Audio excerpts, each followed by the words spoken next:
Welcome to Commodities, and starting with gold here on the daily chart.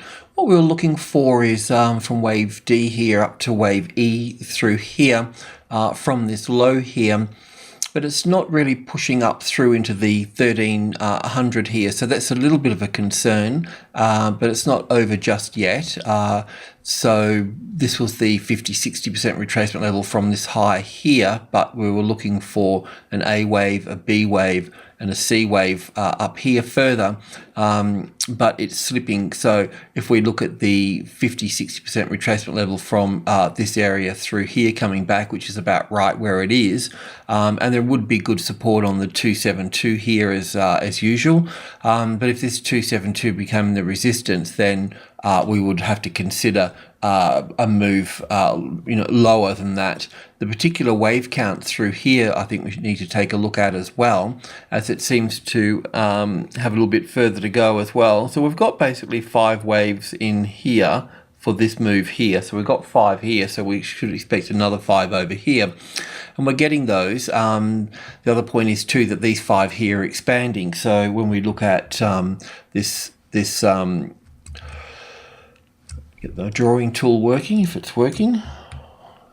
Okay, so 1, 2, 3, this would be 4 here and 5 to here, so that would give us 5 waves. So that can still be the B wave and move up from there, or it could move to here, because if this is 1 to here, 2 to here, 3 to here, and 4 to here, then we can get 5 to here, and then that would give us 5 waves down, which obviously gives us a bigger bearish picture. But as it stands, it should move to this point here and then move back up to here. But if from here, does it continue to go higher from here, or will it become lower from here is the question. So I just don't know. We just need it to sort of get past this junction so we can see it. But as I mentioned before, the market is under 1300, so we have to consider the bias being softer, weaker, but at the same time we know that the group 2 is the support, and in this case when we've got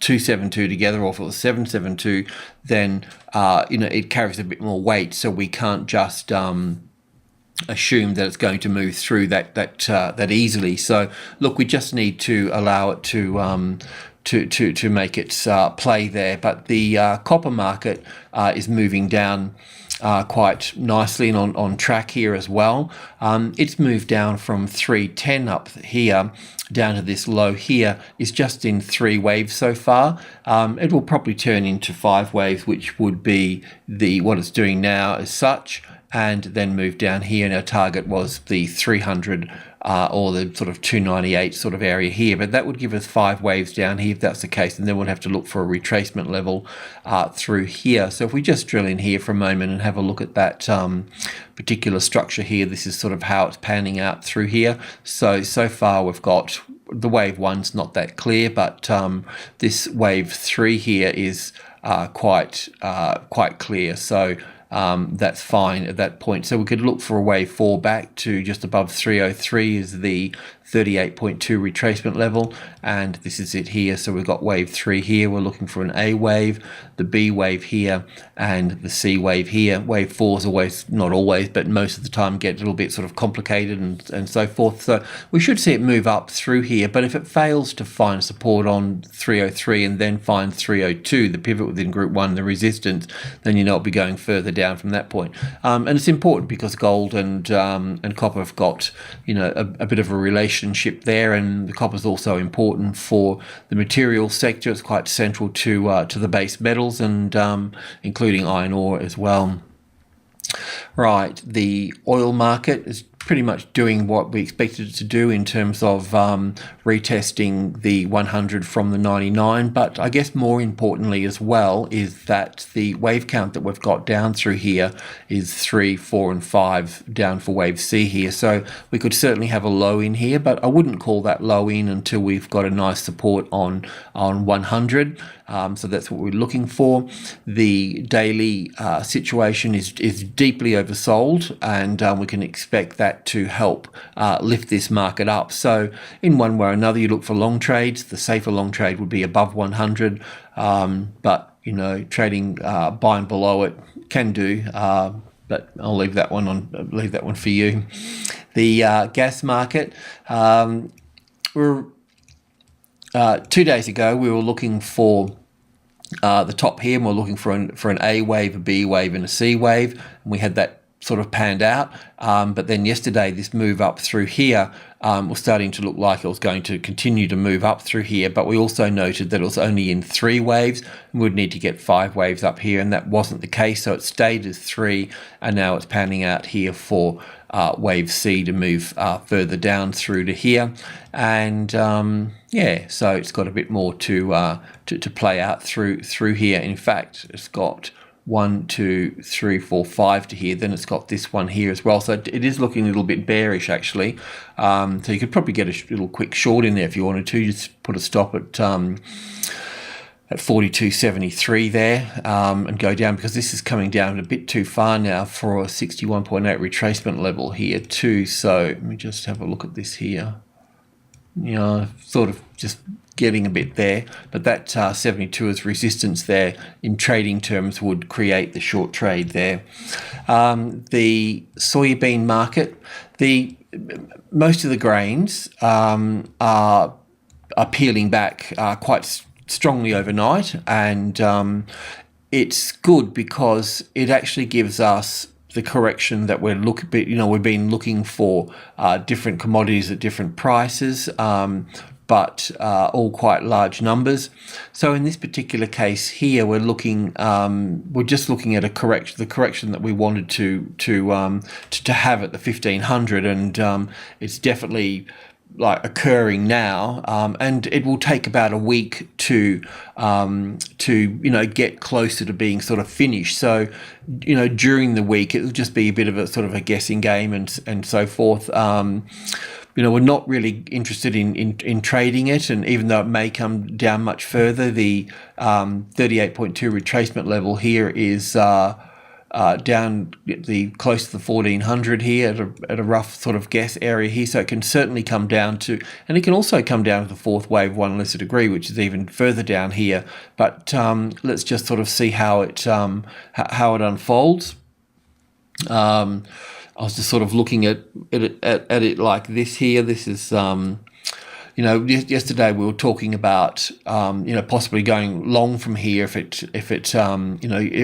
building a trade longer here if it continued to move up, because we obviously didn't want to miss it. But at the same time, we had this here, and we were looking for a larger correction, and a little bit unsure of what was going to happen, and we needed to see. And this is what's occurring now, and it's in line with the other commodities as well, the wheat and the corn. So they're all going into corrective mode, and we just need to monitor them and sort of bring them all in together, because they're all doing the same sort of thing. So they'll all correct together, and they'll all come out together as well. Which one we trade or which one you trade will be something that you need to give a bit of consideration to. So this particular move that's coming down through here has still got further to move down, because this is a strong 3rd wave here, and we've got waves 1 and 2 in here. So it's still got more to unfold here as we sort of drill in through here as well. So I can see that we've got 1, 2, 1, 2. So we've still got, I haven't pulled this apart here just yet, but look, the bottom line is you can expect this to move down to 1450, 1444 through here. The wheat market's doing the same as well. There's a possible few counts at the 720, 700 here, but the main point is that we're basically looking for a decent sort of corrective pattern. I know that we're being long in this market, and because of the other two correcting, I think that that we should just take profit on this market here, and at 708 or wherever you can, and just stand aside for a wee while until we've got a better grip on what's happening.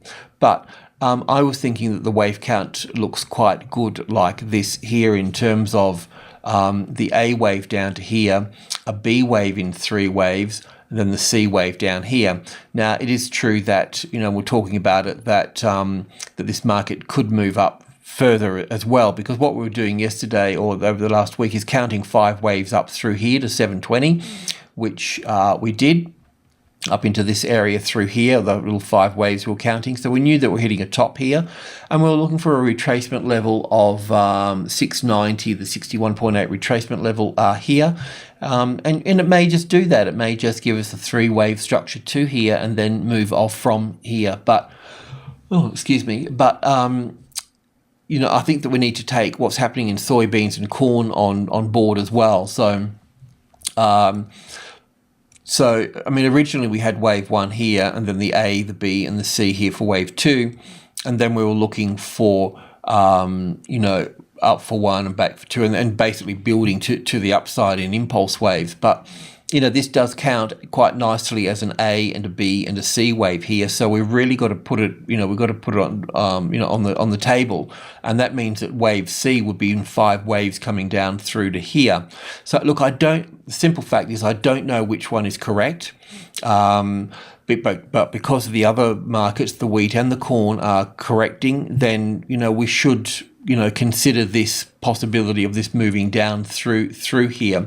So I think if we just take profit of where it is and then just allow it to unfold, and, if it finds support back up here on the 720, then we'll pick up and we'll go along from that space there, because we'll be heading up to 800 anyway. So it's not, 10, 20 points is not like a big deal. So I think, lock in any profits, or lock in, I know we've got positions lower here and one at 700 here, but I think just lock them up for the time being. And these are the little 5 waves we were counting up into the 720 yesterday through here. So that turned out quite nicely, and we can see that's turning down here nicely. We've got a 3rd wave here. So we've basically got 1, 2, 3, 4, and 5 to here. Then there'll be an A, B, C correction, and then down again as well, but probably in a wave 3 rather than a wave C. Anyway, I think we just need to just take the money off the table for the time being and let it unfold, so we know where we are. And the same with the corn market as well. We can see that it's moved up quite strongly. So look, once again, this market here, I've got different wave counts at the top here for soybeans, wheat, and corn. Now, they could all be the same, but they just seem to count better as I've got them at the moment. But anyway, I'll give more work to this and have a look at the July contracts in a bit more detail. But it doesn't move the fact that they are correcting, and we need to monitor those particular corrections. And in monitoring them, we normally watch the first move down, the first leg down, to see if it's in 5 waves or 3 waves. And it's likely to be 5 waves down. In terms of 1, 2, 3, 4, 5, and then 3 waves back up, and then another 5 down. So once again, we could be looking at the A, the B, and the C here, but at the same time too, this can be the A wave, the B wave, and the C wave down here. It doesn't really matter. We just need it to mature, and once it matures, I'll be able to recognize what it is, and then we'll just work on the 500 or the 480 to build positions in there. So in a nutshell, soybeans, wheat, and corn, nothing cooking for about a week. The coffee market, yes, well, look, my comments yesterday will stick while this market is above 200. If you get support on 210, then get a very small position and then look to add on to 220. But it could certainly fail up here in line with other commodities as well. So, let's just see how that goes. The sugar market, everything's going quite good here, actually. So just in the bigger picture here, yesterday, I won't go on, we're talking about this whole pattern through here being a triangle pattern, and it still doesn't, or wave 2 being here, or wave 4 being here as such, but they're both bullish patterns. And the danger zone is this trend line through here, obviously. So that's the sticky bit. So look, anywhere from this trend line to the $18 here is going to be the resistance, and if it's going to fail, this is where it's going to fail. Now we've got long positions in here. The wave count seems okay for the upside, but we're not in safe ground until that $18 is the retested support. Okay, so yeah, on the other side of the coin, the 1750, as long as the market stays above 1750 here, then everything's okay. So, but in the meantime, we're keeping our stops here at 1726. We could bring them to 1736. We may do that on Monday, but look, as it goes, it's going to be tough in here, but let's just see how it goes. So we're looking for wave 1 up here. Because we've got 5 waves here, we're looking for another 5 waves over here. And I think that it's going quite well because I'm just trying to find my intraday chart that we were looking at yesterday. Here it is here. So yesterday we were looking at this little 5-wave structure up through here, and yeah, and it's, you know, it's sitting up there. So in a bit of a nutshell, while it's above the group 2 here, subgroup 2, 65, 72 and the 80, then it's positive there. So yeah, look, it's going to hit resistance up here. This is going to be the tough place up here. So as long as if it reacts from here, which it will, as long as it stays above the 750, then we'll stay on the long side with it. It's simple as that. The orange juice market has come down further as expected, and looking at it, it will also come down further again. So the market is moving in on the daily into an oversold situation. So we'll probably see the bounce come in at 153 to 155 in that zone there, in this first support area through here. So that's what we're looking for at that stage. But this wave count here, looking at this here, has still got more to come down through to here. I won't go into counting at the moment, but we can certainly look into this little area here, and then we'll look at what comes out of the bounce there in 5 waves or 3 waves.